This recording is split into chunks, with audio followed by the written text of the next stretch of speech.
ನಿಮ್ಮ ಹಳೆಯ ಚಿನ್ನದ ಒಡವೆನ ಅಧಿಕ ಬೆಲೆಗೆ ಮಾರಬೇಕೆ? ಆಟಿಕಾಗೆ ಕಾಲ್ ಮಾಡಿ 8880 ಅಟ್ಟಿಕಾ ಗೋಲ್ಡ್ ಕಂಪನಿ. ತೋರಿಸಿದ್ದೀರಾ ಸ್ವಾಮಿ, ಅವ್ರಿಗೂ 30 ಎಕರೆ ತೋರಿಸಿ, ನಮ್ ಜೊತೆ ಎಷ್ಟು ಜನ ರಿಯಲ್ ಎಸ್ಟೇಟ್ ಇಲ್ಲಿ ರೆಡ್ ಝೋನ್ ಅಂದ್ರೆ ಏನು ಅಂತ ತಿಳಿಸಿ ಅಂತ ಹೇಳಿದಿರಲ್ಲ. ನೀವು ರೆಡ್ ಝೋನ್ ಮಾಡಿದ್ರಿಂದಾನೆ 10 ಲಕ್ಷಕ್ಕೆ 20 ಲಕ್ಷಕ್ಕೆ ಮಾಡ್ಕೊಂಡು ನೀವಿವತ್ತು ಟೊಯೋಟಾ ಮಾಡಿದ್ರಿ, ಅಲ್ಲಿ ರೈತರ ಭೂಮಿ ಇರ್ಲಿಲ್ವಾ? ಇಲ್ಲಿ ಆರೋಳಿ ಇಂಡಸ್ಟ್ರಿಯಲ್ ಮಾಡಿದ್ರಿ, ಅಲ್ಲಿ ರೈತರ ಭೂಮಿ ಇರ್ಲಿಲ್ವಾ? ನಮ್ಮ ಹೆಣ್ಮಕ್ಳು 30 ವರ್ಷದಿಂದ ಕೆಲ್ಸಕ್ಕೆ ಹೋಯ್ತಾ ಇರ್ಲಿಲ್ಲ ಯಾರು ಜಾಸ್ತಿ.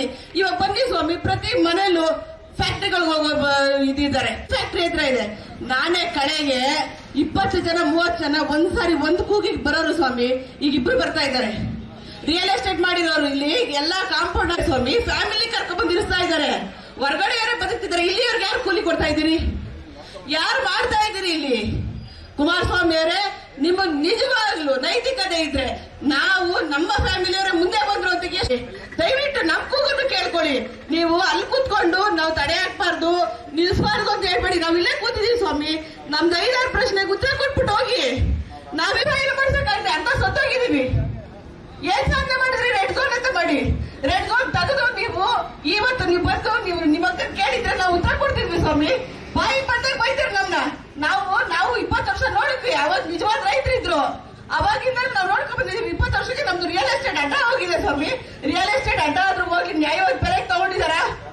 ಬಂದಿ 20 ಲಕ್ಷ ಮಾರ್ಕೊಂಡಿದ್ದಾರೆ, 40 ಲಕ್ಷ ಮಾರ್ಕೊಂಡಿದ್ದಾರೆ. ಯಾಕೆ ನಿಮ್ಗೆ 419 ಇಲ್ಲಿವರೆಗೂ ಏನ್ ನ್ಯಾಯ ಒದಗಿಸ್ಬೇಕು ಅಂತ ಗೊತ್ತಾಗ್ಲಿಲ್ವಾ ಸ್ವಾಮಿ? ಏನ್ ಜನವರ ಪರವಾಗಿ ಯಾರ ರೇಟ್ ಫಿಕ್ಸ್ ಮಾಡ್ಬೇಕು, ಏನ್ ಹೋರಾಟ ಮಾಡ್ಬೇಕು, ಯಾರು ಸೈಟ್ ಕೊಡ್ಬೇಕು, ಯಾರು ನಿರಾಶ್ರಿತರಿಗೆ ಏನ್ ಮಾಡ್ಬೇಕು, ಕೂಲಿ ಕಾರ್ಮಿಕರಿಗೆ ಏನ್ ಮಾಡ್ಬೇಕು ಅನ್ನೋದು ಒಂದು ಚೂರು ನಿಮ್ಗೆ ಸಹನೆ ಇರ್ಲಿಲ್ವಾ? ಅವತ್ತು ಒಂದೇ ಒಂದು ವರ್ಡ್ ರೆಡ್ ಝೋನ್ ಅಂತ ಬಿಟ್ಬಿಟ್ರಿ. ಇವತ್ತೇನ್ ಮಾಡೋದು ಸ್ವಾಮಿ? ನಾವು ಏನ್ ಮಾಡೋದು? ನಾವು ಮಕ್ಳು ತಿನ್ನಾಕ ಬಯಸ್ಕೊಂಡಿದೀವಿ, ಮರಿ ತಿನ್ನಾಕ ಬಯಸ್ಕೊಂಡಿದೀವಿ. ಇದೇ ನನ್ಗಂಟ ತಾನೇ ನೀವು ಬಂದಿದ್ರಿ ಅಂತ ವಾದ ಮಾಡೋದು? ಬನ್ನಿ ಸ್ವಾಮಿ, ನಮ್ ಮುಂದೆ ನಿಂತ್ಕೊಳ್ಳಿ. 20 ವರ್ಷದಲ್ಲಿ ನಾವ್ ಏನಾಗಿದೀವಿ ಅಂತ ತಿಳಿಸ್ತೀವಿ. ದಯವಿಟ್ಟು ಬನ್ನಿ, ಇಲ್ಲಿ ಉತ್ತರ ಕೊಟ್ಟು ಮುಂದೆ ಹೋಗಿ ಸ್ವಾಮಿ. ನಾವು ಹೆಣ್ಮಕ್ಳೆ, ನಮಗೂ ಕಣ್ಣೀರಿದೆ. ನಾವು ಒಳಗಡೆ ಹತ್ತಿದ್ವಿ, ಅವ್ರು ಹೊರಗಡೆ ಹತ್ತಿದ್ದಾರೆ ಸ್ವಾಮಿ. ಯಾರು 2 ತಲೆಮಾರಿಂದ 3 ತಲೆಮಾರಿಂದ ಅರ್ಧ ಎಕರೆ 1 ಎಕರೆ ದೂಸಿಸ್ತಾ ಇದ್ದೀರಲ್ಲ ಸ್ವಾಮಿ ನೀವು. ಯಾರು 2 ತಲೆಮಾರು 3 ತಲೆಮಾರಿಂದ 1 ಎಕರೆಲೆ ಅರ್ಧ ಎಕರೆಲೆ ಅವ್ರ ಮಕ್ಳನ್ನ ಓದಿಸಿ ಜೀವನ ಕಟ್ಟಿದಾರ, ಕರ್ಕೊಂಡ್ ಬನ್ನಿ ಸ್ವಾಮಿ. ಅವ್ರ ಸೈಟ್ ಕೊಡೋಣ. ನೀವು 1 ಎಕರೆ ಕೊಡಿ, ಸರ್ಕಾರನೇ 1 ಎಕರೆ ಕೊಡ್ಲಿ, ಅವ್ರು ಉದ್ಧಾರ ಮಾಡಿ ಸ್ವಾಮಿ. ಆ ಪಾಸಿಟಿವ್ ಆದ ಅಂಶ ಮಾತಾಡಿ.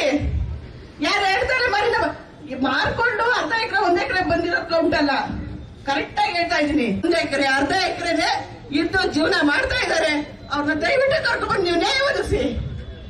ಪ್ರತಿ ಮನೆಯಲ್ಲೂ ಇವತ್ತು ನಮ್ಮ ಹುಡುಗಿ ಎಲ್ಲ ಹೋಗ್ಬೇಕು ಸ್ವಾಮಿ, ಎಲ್ಲ ಹೋಗ್ಬೇಕು, ಕೆಲಸ ಮಾಡ್ಬೇಕು. ಇಲ್ಲಿಂದ 30 ಕಿಲೋಮೀಟರ್ ಹೋಗ್ತಿದ್ದಾಳೆ BSc AG ಮಾಡಿ.